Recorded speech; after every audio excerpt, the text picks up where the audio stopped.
Hi everyone, good morning and welcome back to my new vlog. So friends, आज का ये जो ये वीडियो आप देख रहे हैं ये मैंने शूट किया है संडे का। तो संडे को मुझे थोड़ा सा टाइम था तो मुझे ना आज अपना हॉस्पिटल बैग पैक करना था। इतने दिनों से मैं वीडियो क्यों नहीं डाल रही हूँ, इसका रीज़न बहुत सारे लोगों ने पूछा। कई तो कह रहे थे कि आपकी डिलीवरी हो चुकी है, तो अभी डिलीवरी हुई नहीं है। लेकिन मुझे ना अभी लास्ट का जो ये 9 मंथ है इसमें पता नहीं क्यों इतनी दिक्कत हुई मुझे। स्टार्टिंग से बहुत सब कुछ अच्छा रहा, लेकिन लास्ट में ना मुझे सबसे ज़्यादा शिकायत हुई है सर्दी ज़ुकाम की। थोड़ा सा ठीक होता है फिर दोबारा से लग जाता है, खांसी सर्दी ज़ुकाम। और कमर दर्द का तो मैं क्या ही बताऊँ, मतलब 7वें महीने से ही कमर दर्द होना स्टार्ट हो गया था।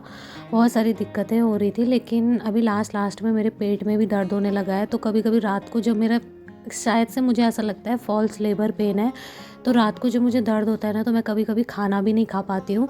तो आप लोग समझ सकते हैं कि वीडियो शूट करना तो और एडिटिंग करना तो बहुत दूर की बात है, क्योंकि खाना तक नहीं खाया जाता है। कभी कभी मैं एक रोटी खा के सो जाती हूँ। मुझे इतना ज़्यादा पेन होता है ना कि मैं क्या बताऊँ, पेट में एकदम कभी कभी एकदम टाइट सा फील होता है, बहुत कड़क सा महसूस होता है। तो हमने डॉक्टर से बात भी की थी, वो कह रहे थे कि ये सभी फॉल्स लेबर पेन के लक्षण हैं। अभी ये आपका जो है अभी डिलीवरी डेट तो मेरी खैर अब पास आ ही गई है, 4 फरवरी को दी हुई है। तो अभी इतना कुछ दिख तो नहीं रहा है मुझे लक्षण कि मुझे हो जाए पेन, बट हल्का फुल्का सा जो लेबर पेन होता है मुझे ऐसा मतलब महसूस हो रहा था कि फॉल्स लेबर पेन है। तो मम्मी ने भी मुझे बताया हुआ था कि ये सब होता है। खैर अभी थोड़ा बहुत ठीक हूँ, लेकिन पेन अभी जो होते हैं डिलीवरी के लिए वो स्टार्ट नहीं हुए हैं। तो फिर हस्बैंड बोल रहे थे कि पेन का हम इंतज़ार नहीं करेंगे, जो लास्ट डिलीवरी की डेट बताई हुई है उस पे ही हमें हॉस्पिटल जाना है और चेकअप करवाना है कि क्यों पेन नहीं हो रहे हैं, क्या दिक्कत है। और अगर नहीं हुआ तो फिर वो चेकअप करके जो भी डॉक्टर बोलेंगे तभी देखा जाएगा। फ़िलहाल जो है आज मैं थोड़ा ठीक थी तो मैंने कहा चलो थोड़ा वीडियो शूट कर लेती हूँ, साथ ही साथ अपना काम भी कर लेती हूँ। तो मुझे ना बाथरूम की क्लीनिंग भी करनी थी, साथ ही में झाड़ू पोछा भी करना था। तो पोछा आजकल मैं 9 मंथ से ही बैठ के लगा रही हूँ। बहुत ज़्यादा पेट को दबा के या झुका के नहीं लगाना है, आपको बिल्कुल पैरों को फैला के और आराम से पोछा लगाना है। काफ़ी सारे लोग ना गलत तरीके से भी लगाते हैं पोछा, तो उसकी वजह से क्या होता है ना, बच्चा अपनी नाल फंसा लेता है। ये गलती कभी नहीं करनी है, या तो फिर ना ही करो बेहतर है। और अगर करना है तो इतना ज़्यादा झुक के मत करो कि उसको दिक्कत हो पेट में और वो अपनी नाल फंसा ले अपने गले में। तो बस यहाँ पर मैंने साफ़ सफाई कर ली और मैं बाथरूम की क्लीनिंग कर रही हूँ। डीप क्लीनिंग तो नहीं करूँगी, लेकिन हाँ थोड़ा बहुत जैसे ये स्टेन पड़ जाते हैं ना पानी वानी के, तो इसको साफ़ कर रही हूँ। साथ ही मैं थोड़ा ये टाइल्स वगैरह क्लीन कर रही थी निरमा डाल के। तो ये हो जाता है, हल्का फुल्का सा भी करो बाथरूम एकदम चमक जाता है। और बस इसको करने के बाद आज मेरा सबसे बड़ा जो काम था वो था बैग पैक करना हॉस्पिटल के लिए। बेबी का बैग पैक भी करना था और मेरा खुद का भी बैग पैक करना था मुझे। सामान तो मैं कब का मंगा चुकी हूँ, 1 महीना हो चुका है। लेकिन जैसा कि आपको मैंने कई बार बोला है कि हमारे यहाँ पे ना ऑनलाइन जो सामान आता है वो बहुत आराम से आता है, कम से कम 15-20 दिन लग जाते हैं। तो यूँ समझ लीजिए मैं 1-1.5 महीने पहले से ही शॉपिंग कर रही थी, और जो सामान मुझे चाहिए था पहले तो मैंने उसकी लिस्ट बना ली कि मैं कुछ भूलूँ नहीं, और अगर कुछ भूल भी जाती हूँ तो फिर थोड़ा बहुत मैं मार्केट से भी ले आई थी। तो यहाँ ना मार्केट में भी दिक्कत ये होती है कि जो सामान अभी चाहिए होता है वो मिलता नहीं है, और अच्छी चीज़ें तो खैर भूल ही जाइए। तो सबसे पहले तो देखिए कपड़े मैंने जो भी बेबी के लिए मंगाए हैं उनको मैं डिटॉल में वॉश करूँगी, अच्छे से धो लिए हैं। कुछ मशीन में डले हुए हैं, तो बेबी के जो भी कपड़े हैं वो मैंने मशीन में नहीं डाले, वो मैंने सारे हाथ से धोए हैं। पहले सर्फ के पानी में मैंने अच्छे से धोए 3-4 बार, और उसके बाद अभी डिटॉल का पानी यूज़ कर रही हूँ। तो डिटॉल में थोड़ा सा ना ये सैनिटाइज़ हो जाएंगे और रैशेज़ वगैरह नहीं होंगे। तो ये कपड़े कुछ मैंने ऑनलाइन मंगाए हैं, कुछ मेरी देवरानी की जो छोटी बेटी है उसके कपड़े हैं। तो हमारे यहाँ पे एकदम से नए कपड़े नहीं पहनाए जाते हैं, पहले पुराने कपड़े पहनाए जाते हैं उसके बाद पहनाते हैं। तो मैंने साथ में ही सारे के सारे धोने के लिए डाल दिए, और मैं ना बाल्टी में बैठी हुई थी तब जाके मैं ये कपड़े धो पा रही थी। मुझसे झुक के बैठा नहीं जा रहा है, और कपड़े तो खैर नहीं धोए जा रहे हैं। और साथ ही साथ बहुत सारे और भी चीज़ें थी जो मुझे धुल के डालनी थी। तो ये देखिए आज अच्छी खासी धूप लगी हुई है, बहुत अच्छे से ये सारे सूख भी गए थे। तो ये काम मेरा ख़त्म होता है, और मैंने जो अपने लिए भी चीज़ें मंगवाई थी वो भी मैंने एक बार वॉश की और उनको भी डिटॉल में अच्छे से धोया है।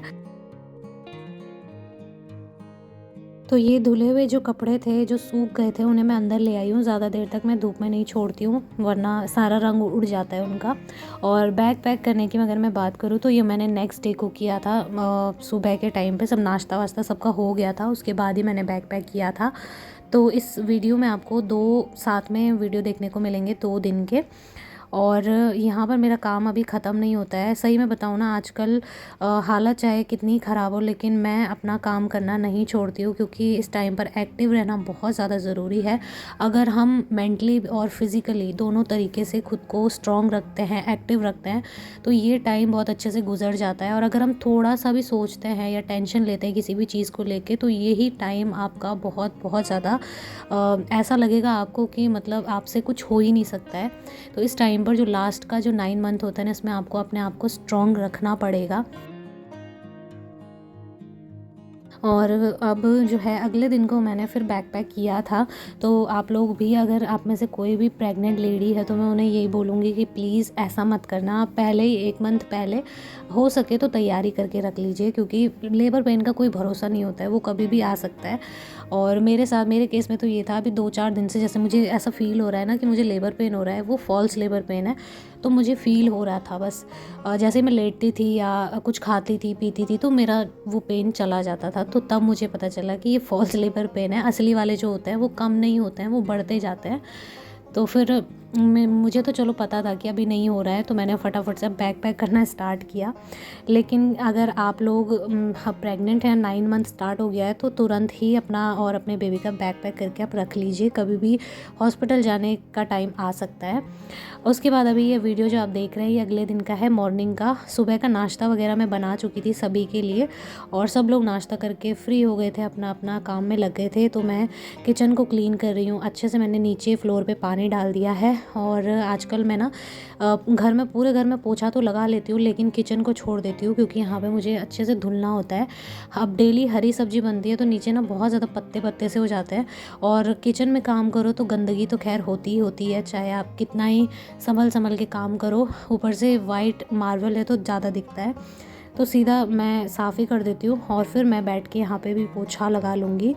और इसके बाद जो है मुझे लंच की तैयारी भी करनी है। बीच बीच में तो हमारा ये था कि सुबह ही हम लोग नाश्ता करते थे 11 बजे तक, और उसके बाद जो है सीधे रात को ही बनता था। बट अब ऐसा है कि दिन बड़े से लगने लगे हैं ना, तो 3 टाइम का खाना बनाना ही होता है, और खा भी लेते हैं, खाया जाता है। तो खैर बनाने में कोई दिक्कत नहीं है। बट हाँ, मुझे दिक्कत तब होती है जब मैं बनाऊँ और कोई खाए नहीं और वो वेस्ट हो जाए, तो मुझे बहुत बुरा लगता है कि यार मैंने इतनी मेहनत से बनाया और खाना किसी ने नहीं खाया। तो बस किचन की क्लीनिंग के बाद थोड़ी देर इसको सूखने दूंगी, और फिर जो है मैं अपने काम में लग जाऊंगी। यानी कि जो आज का दिन का मेरा टास्क था करने का, कि मुझे आज ये काम करना ही करना है, उसमें लग जाऊंगी। तो फ्रेंड्स, अभी मैंने किचन की साफ़ सफाई कर दी है, और नीचे बैठ के पोछा लगाती हूँ तो मेरी सांस फूलती है बहुत ज़्यादा। लेकिन घर के बड़े बुज़ुर्ग बोलते हैं ना कि पोछा बैठ के ही लगाना चाहिए, क्योंकि उससे क्या होता है कि आपके जो नॉर्मल डिलीवरी के चांसेस हैं वो बढ़ जाते हैं। तो फाइनली साफ़ सफाई हो चुकी है, मैं आपको दिखा देती हूँ, बहुत अच्छा लग रहा है। ये देखिए, यहाँ पर मैंने साफ़ सफाई कर दी है। अभी वो डस्टबिन को क्लीन करना रह गया है, बाकी मैंने पूरे बर्तन वगैरह भी धो लिए हैं। और ये देखिए, पूरा वहाँ से लेके यहाँ तक मैंने साफ़ किया है। बस इनको समेट के रखना बाकी है, थोड़ा पानी सूख जाए उनका तो मैं समेट लूँगी। तो इतना हो चुका है। और यहाँ पे देखिए, ये इस तरीके का हाल हो रखा है। ये तो डेली का ही है। अभी यहाँ पे ना कल हमारे यहाँ कोई आया था, तो ये वाला जो गद्दा है यहाँ का, वो नीचे बिछाया हुआ था, नीचे वाले रूम में, क्योंकि कोई आया हुआ था ना तो उनके लिए। और अभी यहाँ पे खाली खाली सा है, तो थोड़ा सा मैं सोच रही हूँ इसको सेट कर देती हूँ। ये बेड अजीब सा लग रहा है, तो चलिए फिर सबसे पहले मैं इसको ठीक कर देती हूँ, वरना ये यहाँ पे ना बड़ा अजीब सा लग रहा है देख के। तो अभी मैं ये वाला रूम थोड़ा सा ठीक ठाक कर दूँगी, क्योंकि बहुत ही बेकार सा हो रखा है। और इसमें ना कोई कल हमारे यहाँ पे कोई आया था, तो ये जो बेड में मैंने गद्दा बिछाया हुआ था वो नीचे लेके गए थे रूम में, जो आया था उनके लिए, क्योंकि ऊपर तो जगह नहीं थी, सभी लोग हैं घर में। तो नीचे वाले रूम में लेके गए थे, और तब से ऊपर लेके ही नहीं आए वो सुबह से। वो मेहमान जो आए थे वो तो चले भी गए, लेकिन गद्दा ऊपर नहीं आया, पता नहीं कब तक आएगा। फ़िलहाल वो वही नीचे डला हुआ है। तो मैंने इसमें कंबल बिछाया हुआ है और उसके ऊपर से ये चादर डाल दिया है, क्योंकि यहाँ पे ना मेन ही समझ लीजिए कोई भी आता है तो बैठ जाता है, तो अच्छा नहीं लगता है ना, बेड पूरा खाली खाली सा, कोई बैठने के लिए नहीं होता। तो मैंने इसीलिए यहाँ पे कंबल डाल के चादर बिछाया है और अब एक एक करके चीज़ें हटा रही हूँ, क्योंकि मुझे जब किचन हो या फिर किचन के बाहर वाले रूम मैसी होते हैं तो बहुत गंदा लगता है। तो थोड़ा सा इसको भी ठीक ठाक कर लूँगी और झाड़ के सोफ़े वगैरह भी मैंने ठीक किए हैं। इसके बाद अगले दिन को ये सोफ़ा जो है हम दूसरी तरफ लेके गए थे, इधर की तरफ खाली कर दिया है। तो चलिए फिर फाइनली घर का काम वाम सब पूरा हुआ। अब बारी आती है बैग पैक करने की। तो आपको एक एक करके बताती हूँ मैं क्या क्या चीज़ें लेके आई हूँ। ये ब्लैंकेट है छोटे बेबी के लिए, इसमें इस तरीके से हेड बना हुआ है, तो बेबी के लिए बहुत अच्छा होता है, बहुत ही सॉफ्ट है। इसको भी मैंने धो के फिर डिटॉल में अच्छे से सैनिटाइज़ किया है। और ये मेरे पापा लेके आए थे ये वाला जो ब्लैंकेट है, और ये टावल्स लेके आए हैं, क्योंकि अगर हॉस्पिटल में बच्चे के लिए ज़रूरत पड़ती है। ये वाले टावल्स की तो नहीं पड़ेगी उसे ज़रूरत, क्योंकि ये थोड़ा रूखा है, लेकिन ये जो बाकी के 3 हैं ये कॉटन के हैं, प्योर कॉटन के, जैसे गमछे होते हैं ना वो हैं। तो यही मैंने बेटर समझा ले जाना। और उसके बाद ये डायपर है, ये स्मॉल साइज़ के, जैसे छोटे बच्चे रहते हैं ना तो हाँ उनके साइज़ के हिसाब से ही डायपर लेने चाहिए, नहीं तो लीकेज की प्रॉब्लम होती है। तो ये 60 आए हैं टोटल। उसके बाद ये 2 प्लास्टिक शीट है, जैसे टॉयलेट वगैरह अगर बच्चा करता है ये। और ये लव लैब के हैं 2, मैंने कॉम्बो में मंगाए थे। और ये जैसे कि मैंने बताया पुराने कपड़े हैं छोटे बच्चों के, मेरी देवरानी के लड़की के हैं। तो ये भी मैंने धो के अच्छे से सैनिटाइज़ करके फिर मैं इनको रखने वाली हूँ। तो ये कॉटन के हैं, कुछ इसमें गर्म कपड़े भी हैं जो कि ज़रूरत पड़ेगी। डायरेक्टली बच्चे को मैं गर्म कपड़े नहीं पहनाऊँगी, पहले अंदर से एक लेयर कॉटन की पहनाई जाएगी, उसके बाद ही जो है ये इस तरीके से जो सॉफ्ट कपड़े होते हैं ना उनको पहनाया जाएगा।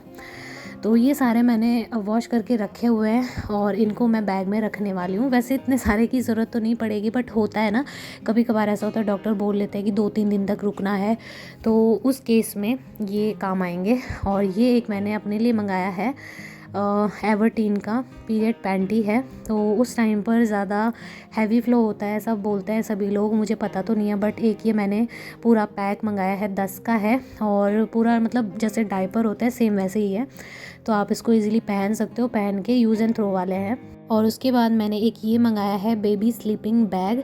तो इसको हो सके आप एक साइज़ या तो बड़ा मंगवाइए या फिर एकदम छोटा सा मंगवाएंगे ना तो वो बहुत छोटे छोटे से थे, तो मैंने थोड़ा सा बड़े साइज़ में मंगवाया ताकि ये गद्दे का भी काम करे। तो ये 3 in 1 है। और बाकी ये सारे कपड़े मैंने मंगवाए हुए हैं, इन्हें मैं नहीं ले जाऊँगी, नहीं तो मैंने बस धो के रखा हुआ है, अलग से थैले पे रखा हुआ है।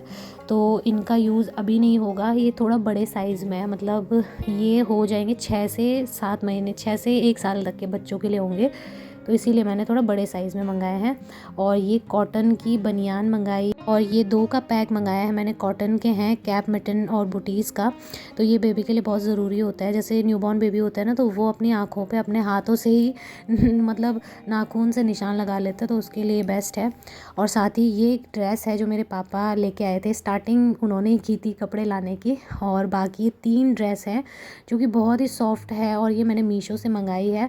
वैसे मुझे थोड़ा सा डाउट हो रहा था कि यार मीशो से अच्छे कपड़े आएंगे नहीं आएंगे, बच्चे की बात है, अपनी हो तो कोई बात नहीं, लेकिन बच्चों के लिए रिस्क लेना ठीक नहीं। बट मैंने ऐसे ही सोच के मंगा लिया कि चलो नहीं होंगे तो मैं वापस रिटर्न करवा दूँगी। बट ये बहुत अच्छे हैं फ्रेंड्स, सही में 3 का कॉम्बो था और बहुत बहुत ज़्यादा अच्छे हैं। आपको अगर लिंक चाहिए तो मैं मतलब कोड शेयर कर दूँगी डिस्क्रिप्शन बॉक्स में। तो चलिए फिर सारी चीज़ें मैंने आपको दिखाई दी है, अभी मैं इनको एक एक करके पैक कर लेती हूँ। और मैंने अपने लिए ज़्यादा सामान नहीं मंगाया, क्योंकि मेरे लिए मेरी मम्मी लेके आई थी मैक्सी जो गाउन होता है, वो पहन उसी टाइम पर मतलब पहनने के काम आएंगे। तो एक कॉटन का है और एक गरम मैक्सी है। तो चलिए फिर बैग पैक करते टाइम में मैं आपको बता देती हूँ क्या क्या चीज़ें मैं रख रही हूँ। सबसे पहले तो बेबी के लिए मैंने अलग से रखा है बैग, क्योंकि एक बैग आपको अलग से रखना ही पड़ेगा। आप हॉस्पिटल में जाओगे और अगर सब कुछ साथ साथ रख देते हो ना तो आप तो खैर उस बैग के साथ छेड़छाड़ नहीं कर सकते, वो घर वाले ही देंगे, तो फिर उन्हें भी ढूंढने में प्रॉब्लम होगी सामान, और आपको भी प्रॉब्लम ही होगी बताते बताते कि किस में क्या रखा है, कहाँ पर क्या रखा है। तो बेस्ट ये है 2 बैग लेके जाइए, अपने लिए अलग लेके जाइए और बेबी के लिए अलग लेके जाइए। बहुत ज़्यादा सामान रखने की भी ज़रूरत नहीं है। हाँ ये है कि थोड़ा बहुत जो ज़रूरत की चीज़ें होती हैं वो तो रखनी ही पड़ेंगी, जैसे बच्चे के कपड़े हैं, डायपर है, और वैसे तो वो लोग शायद पहनाते नहीं हैं डायपर, बट अपनी तरफ से तैयारी रहे तो सही है। तो बस यही सब था फ्रेंड्स आज के वीडियो में, एंड आई होप कि आपके काम आया होगा थोड़ा सा भी। अगर कोई भी क्वेश्चन हो तो आप मुझसे ज़रूर पूछ सकते हैं। सो चलिए फिर आज के वीडियो को मैं एंड करती हूँ और मिलूँगी आप लोगों से बहुत ही जल्दी एक और अच्छे नए वीडियो के साथ। वीडियो पसंद आए तो वीडियो को लाइक और चैनल को सब्सक्राइब ज़रूर करिएगा। तब तक के लिए love you all, take care.